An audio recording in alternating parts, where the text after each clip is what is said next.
Bonjour à tous, nous recevons aujourd'hui Madame Maryse Galvez-Dugor, une mayonnaise qui est venue nous parler d'un livre qu'elle vient de publier aux éditions Via Romana. C'est un livre de contes chrétiens. Bonjour Madame. Bonjour Emma. Est-ce que vous pouvez tout simplement nous dire qu'est-ce qui vous a donné envie de publier ce livre ?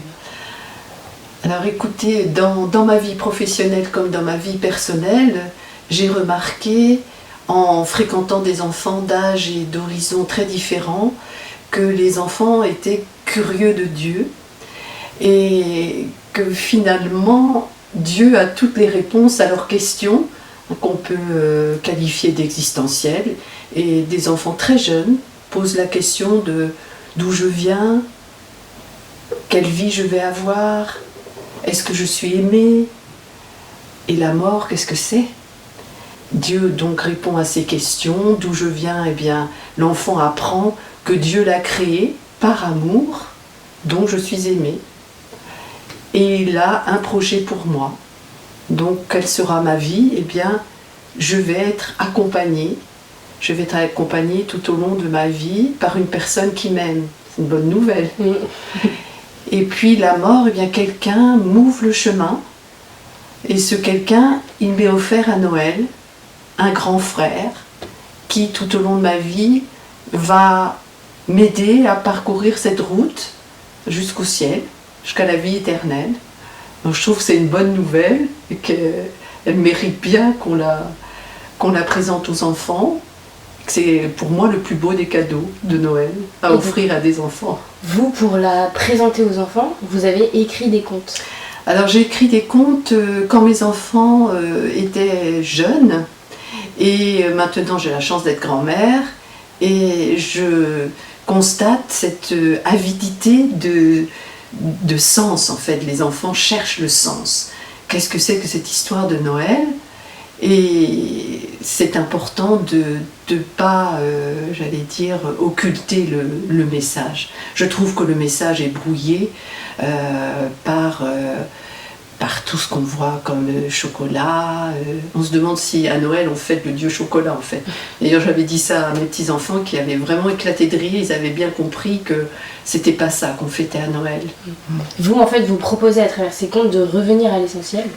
Quand vous dites que vous avez commencé à écrire des livres quand vos enfants étaient jeunes, c'est parce que vous aimiez ça, ou est-ce que c'est parce que vous n'arriviez pas à trouver des histoires qui pouvaient correspondre ? Il y avait un peu des deux. Alors ça peut paraître très prétentieux de dire je vais écrire mes propres contes, parce que non, il y a d'excellents contes, mais c'est vrai qu'il faut pouvoir en trouver chaque année, et avec un message qui soit pas trop dilué dans une histoire où finalement les méandres font que... Je pense qu'il faut que le message soit explicite. Oui, Jésus vient, il nous est offert, c'est notre frère, il va m'accompagner tout au long de ma vie et me prendre par la main pour me conduire à la maison du Père. Et je pense qu'il faut que ce soit un message explicite. Vous avez décidé de publier en fait ces contes qui ont, si je comprends bien, été écrits au fil des années. Alors certains ont été écrits la même année et d'autres au fil des années, effectivement. Alors la tradition familiale fait qu'on lit un conte le soir de Noël. Les contes que j'ai écrits, ça peut se lire aussi en famille. Il y en a que les enfants, à partir de 8-10 ans, peuvent lire tout seuls, mais comme chaque histoire a un contexte, parfois historique, c'est bien que l'adulte... si l'enfant questionne, en tous les cas, puisse répondre qu'est-ce qui se passait à cette époque-là. Oui, puisse accompagner. Voilà. Et alors, vous, concrètement, quand vous écrivez un conte, est-ce que vous puisez à travers vos histoires personnelles ? Est-ce que c'est aussi une idée de transmettre à vos enfants, à vos petits-enfants, l'histoire de la famille ? Ou est-ce que vous cherchez plutôt à coller à l'actualité, coller à l'histoire de France, l'histoire du monde ? Alors, c'est une réponse un peu de normand, mais je vais dire un peu les deux. Forcément, je puise aussi dans mes souvenirs, où on parlait de transmission, dans ce qu'on m'a transmis aussi quand j'étais enfant, de l'histoire de la famille ou de l'histoire de notre pays. Dans ce livre-là, j'ai insisté sur la Sainte Famille, parce que dans mon parcours professionnel, j'ai rencontré des enfants dont la vie familiale était un petit peu difficile, hein, pour pas dire autre chose, et de savoir qu'il a un père qu'il aime, qu'il aimera toujours, qu'il a un modèle de mère, puisque Jésus nous offre sa mère, et c'est notre mère à toutes, à tous. Donc même si j'ai une vie un petit peu difficile, eh bien je suis sûre que j'ai un père, j'ai une mère et un frère sur lesquels je pourrai toujours compter, m'appuyer, qui sont des sources inépuisables d'amour. Donc c'est aussi ça que je souhaite donner aux enfants. Et les enfants se sentent petits. Et bon, on parle souvent de la crise de l'adolescence, mais jusqu'à l'adolescence, on se sent petit, on se sent pas très bien, on a besoin de sentir qu'on est aimé, et bon, de savoir qu'il y a cette famille-là qui est un modèle de compassion, de bienveillance, qui est une lumière pour nous éclairer tout au long de notre vie. Je trouve que ça vaut la peine d'être transmis. Noël, c'est manifestement une occasion de se sentir aimé, oui, par le Christ qui se fait proche et qui se rend présent. Lire des contes, c'est aussi, je crois, une façon pour des enfants de se sentir aimés, puisqu'en général, un enfant ne sait pas lire. Donc ce sont les parents ou des adultes qui vont leur lire un conte. Et donc il y a un moment d'unité qui peut se vivre, vraiment d'amour à ce moment-là où on se sent aimé. Vous, combien est-ce que vous avez écrit de contes là et que vous publiez Alors là, on en publie 6, je crois, de mémoire. Donc oui. Ça veut dire que vous permettez de vivre 6 fois l'amour en famille. Je le souhaite en tous les cas, c'est vraiment mon but principal.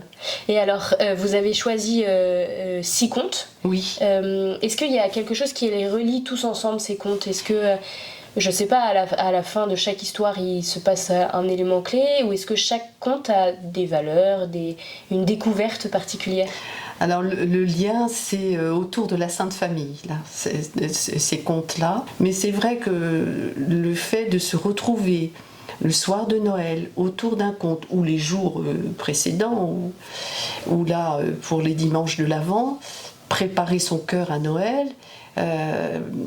Bon, moi, pour l'avoir vécu avec mes enfants, mes petits-enfants, c'est vrai que là, il y a une transmission de cet amour qui forcément rejaillit sur nous, et c'est une communion. Là, on vit une communion autour de Jésus et du projet divin. Donc vous l'avez évoqué, dans le diocèse de Laval, on va proposer d'entendre, de découvrir un nouveau conte que vous avez écrit et qui est publié, qui s'appelle le Noël de Dimitri. Chaque dimanche de l'Avent, nous pourrons écouter un morceau de ce conte. Et puis au moment de Noël, évidemment, on aura le conte en entier. Est-ce que vous pouvez nous expliquer un petit peu comment vous est venue l'idée de ce conte ? Alors l'idée de ce conte, je viens de dire que les enfants, pour moi, sont souvent des modèles de réflexion autour du projet divin. Alors dit comme ça fait très pompeux, mais je crois que certains adultes, dont je peux faire partie aussi, je ne m'exclus pas du tout de ce fait, minimise ce que dit l'enfant par rapport à ce qu'il comprend du projet de Dieu. J'ai vu dans ma famille des enfants qui, très jeunes, ont eu ce sens, j'allais dire, du projet divin tellement profondément, ils l'ont tellement bien compris qu'ils ont décidé de vivre de cette foi.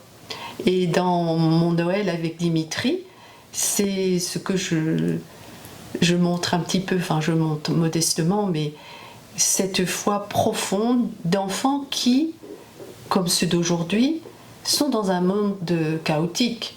Parce que Dimitri, il fuit son pays, au moment de la révolution bolchevique. Et puis la petite fille qui raconte, elle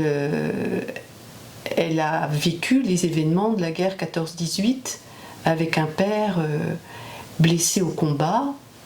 Et j'essaye aussi de mettre autour des enfants des belles personnes, enfin les valeurs de bienveillance, des valeurs de solidarité, d'entraide. Bon, donc pour moi ce sont des figures de croyants qui vont vivre de Jésus toute leur vie. Donc la naissance d'une vocation en fait. Moi, ce qui m'a touchée dans le conte Mon Noël de Dimitri, c'est que vous ne partagez pas uniquement une histoire. Évidemment, vous le dites, la Sainte Famille est quand même au centre de l'histoire, mais vous partagez aussi une sorte de spiritualité. La spiritualité du beau, de la contemplation. Et moi j'ai trouvé ça très beau.